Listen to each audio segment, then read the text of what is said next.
श्री राधा वल्लभ जी को हृदय से प्रणाम।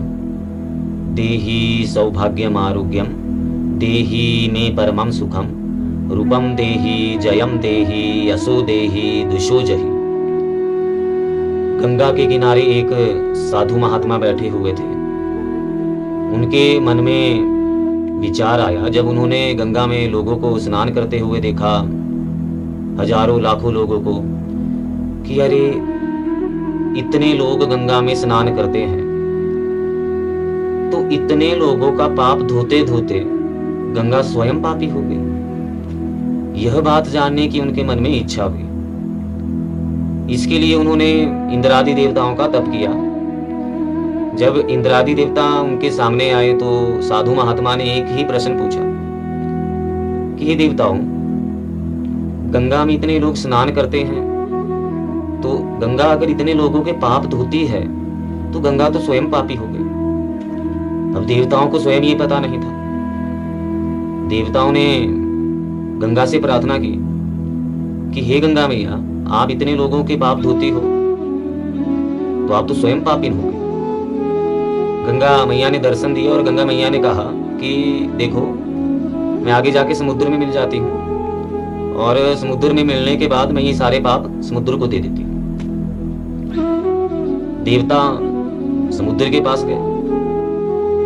देवताओं ने समुद्र से प्रार्थना की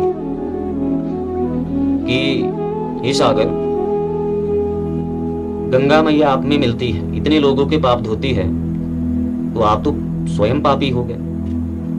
समुद्र ने दर्शन देके कहा कि अरे मेरा जो जल है वो भाप बनकर बादल बन जाता है, इसलिए मैं ये पाप बादलों को दे देता हूं।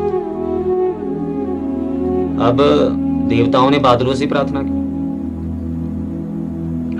कि ये बादल, समुद्र का जल भाप बन के जो बादल बनता है तो वो तो आपको पाप प्रदान कर देता है, आप तो पापी हो गए। बादलों ने कहा कि मेरा जल पृथ्वी पर बरसता है और पृथ्वी पर जो अन्न पैदा होता है उसको मैं पाप दे देता हूं। तो कहने का अभिप्राय क्या हुआ? ये छोटी सी कथा जो है, इसके कहने का अभिप्राय है, बादलों ने कहा कि जिस मानसिक स्थिति से अन्न को उगाया जाता है और जिस धन से वह अन्न खरीदा जाता है और जिस मानसिक स्थिति से वह अन्न खाया जाता है, वैसा ही मनुष्य का मन होता है। आपने सुना होगा कि जैसा खाओगे अन्न वैसा होगा मन। तो कहने का अभिप्राय, ये छोटी सी कथा जो हमने कही, इसका तात्पर्य है कि हम जिस मानसिक अवस्था में धन या अन्न को कमाते हैं वो हमारी मानसिक स्थिति वैसी ही कर देता है। अगर आप शुद्ध सात्विक मानसिक अवस्था में अन्न को या धन को कमाओगे तो वैसा ही आपका मन होगा। अब आपने बहुत लोगों को देखा होगा समाज में, वो उल्टी बातें करते हैं। उनको अगर आप समझाएंगे भी तो वो उल्टी ही बातें करेंगे। बहुत लोग मिलते होंगे आपको भी। वो कैसे होता है? क्योंकि जिस तरह से हम अपनी वृत्ति करते हैं, हम अपनी आजीविका कमाते हैं, वैसा ही हमारा मन हो जाता है। कुछ लोग समाज में बहुत गरीब है लेकिन उनके घरों में बड़ी शांति है। कारण क्या है?